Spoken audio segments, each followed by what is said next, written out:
Aparat Polresta Sorong Kota menggerebek rumah yang dijadikan praktek aborsi ilegal sejak 5 tahun terakhir di Jalan Frans Kasiepo, KM 7, Kota Sorong. Penggerebekan dipimpin langsung Kapolrestabes Sorong Kota, Kombes Pol Happy Perdana. Kapolres mengungkapkan polisi menemukan sejumlah alat medis yang diduga digunakan untuk melakukan tindakan aborsi secara ilegal. 2 orang perempuan berinisial BF dan BS ditetapkan sebagai tersangka. Sementara jasad bayi hasil aborsi dikubur di tempat berbeda. Belum bisa sampaikan berapa korbannya. Yang jelas mulai dari tahun 2020 sampai hari ini. Terkait berapanya masih dalam pengembangan. Biayanya sendiri dan biayanya berapa? Untuk biaya tergantung dari dalam umur janin, ya, mulai dari 1,5 sampai 4 juta. Warga sekitar pun dibuat kaget atas pengungkapan kasus ini. Mereka tak menyangka rumah tangganya digunakan sebagai tempat aborsi. Kalau datang, iya tapi satu-satu aja sih. Ya, Tapi kita tidak tahu untuk apa datangnya toh. Cuma kita kira mungkin ada acara saja. Gitu. Biasa mereka datang jam-jam berapa itu, Bu? Tidak menentu banyak. Biasa malam, biasa siang. Tapi datangnya kita nggak bikin curiga gitu. Kita taunya mungkin ada acara saja. Polisi kini mendalami kasus aborsi ilegal ini yang diduga telah melibatkan puluhan perempuan menjadi korban. Polisi juga menelusuri lokasi penguburan janin hasil aborsi. Dari Kota Sorong, Papua Barat Daya, Chandri Suripati, iNews melaporkan. Pemirsa, seorang pria mencuri motor dan ponsel adiknya di Keramat Jati, Jakarta Timur dan uangnya untuk berjudi online. Pelaku sebelumnya telah meminta untuk meminjam uang namun tidak diberi.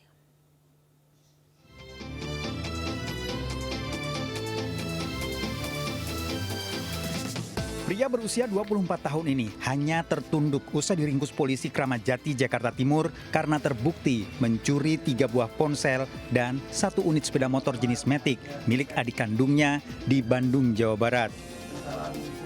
Awalnya pelaku meminjam uang kepada adiknya namun tidak diberi.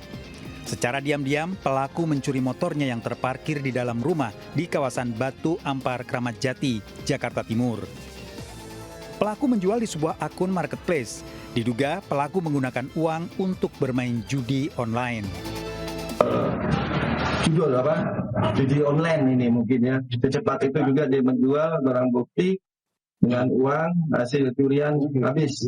Ini kita dalamin rekan-rekan ya. Apakah dia bermain judi online dan lain-lain ya. Kita tahap penyelidikan kembali.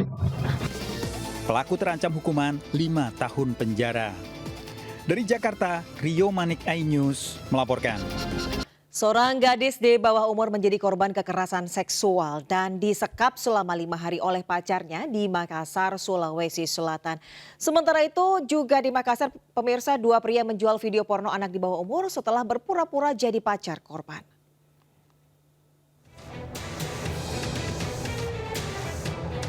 Polisi menangkap seorang remaja yang diduga pelaku kekerasan seksual dan penyekapan di Tamalan Rea, Makassar, Sulawesi Selatan. Total ada 5 orang yang ditangkap polisi terkait kasus itu. Mereka dilaporkan keluarga korban Haye 15 tahun yang mengaku dilecehkan dan disekap selama 5 hari. Kelima pelaku dibawa ke Mapolsek Tamalan Rea guna proses pemeriksaan lebih lanjut. Korban dijemput salah satu pelaku kemudian dicekoki obat hingga tak sadarkan diri. Kemudian dilakukan kekerasan seksual terhadap anak tersebut.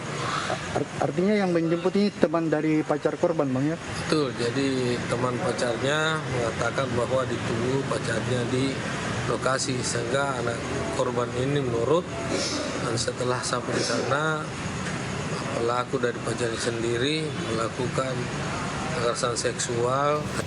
Saat ini kelima pelaku telah diserahkan ke Unit Perlindungan Perempuan dan Anak PPA Polrestabes Kota Makassar guna menjalani proses hukum lebih lanjut. Dari Kota Makassar, Sulawesi Selatan, Muhammad Turbone, iNews melaporkan.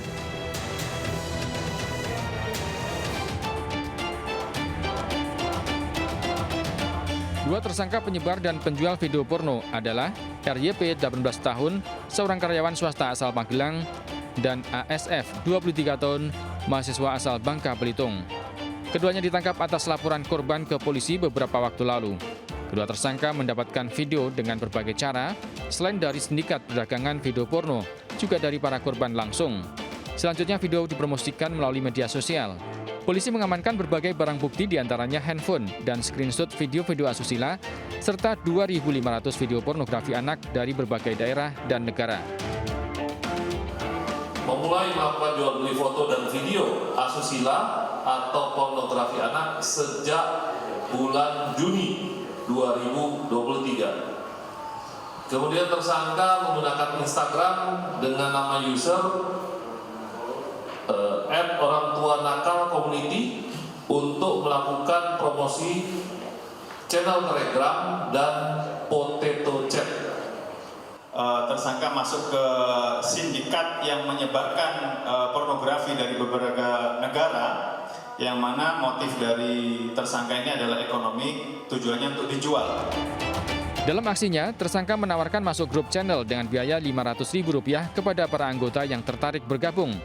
Kini jumlah anggota telah mencapai 1.100 orang. Melalui penjualan video porno anak ini, para tersangka bisa meraup untung sekitar Rp10 juta per bulan. Tersangka terancam Undang-Undang ITE dengan ancaman hukuman maksimal 12 tahun penjara. Dari Surabaya, Jawa Barat, Rahmat Ilyasan, iNews melaporkan. Diduga pesta miras di dekat masjid hingga memicu keributan. 2 pemuda di Jember diamuk massa. Beruntung aksi massa tidak sampai anarkis dan langsung dilerai warga.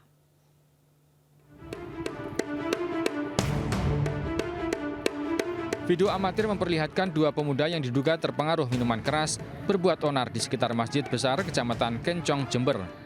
Bahkan anak-anak muda tersebut terlibat kekerasan dengan sejumlah warga. Warga lainnya yang mengetahui kejadian tersebut langsung melerai dan meminta anak-anak muda tersebut pulang dan tidak mengulangi perbuatannya. Menurut warga, sejauh ini lokasi tersebut sering dijadikan tongkrongan anak-anak muda, bahkan sampai jelang subuh.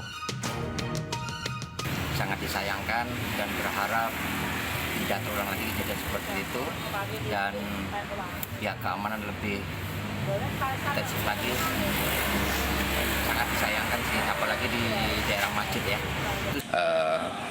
Di Tengarai ada anak mabuk yang melakukan sepatutnya yang tidak dilakukan, lalu diamuk oleh massa karena satu kejengkelan tertentu yang tak bisa dihindari. Tokoh masyarakat Muhammad Khalili mengingatkan peran orang tua dan masyarakat menjadi penting agar kejadian serupa tak terulang kembali. Dari Jember, Jawa Timur, Bambang Sugiarto, iNews melaporkan.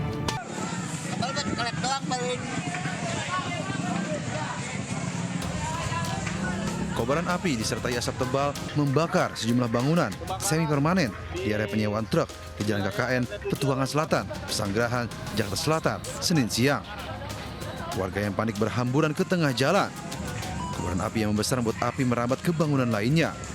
Menurut warga, sempat terjadi ledakan saat terjadi kebakaran tersebut. Sebanyak 4 bangunan semi permanen hangus terbakar. Diduga api berasal dari korsleting listrik. Terdengar suara ledakan dan asap langsung besar, kabel juga langsung pada kebakar, lalu api besar dan kita juga langsung manggil hubungi untuk pihak damkar. Api berhasil dipadamkan setelah petugas menerjunkan 6 unit mobil pemadam dan 35 personil ke lokasi. Di Jakarta, Helmi Sajangbati melaporkan.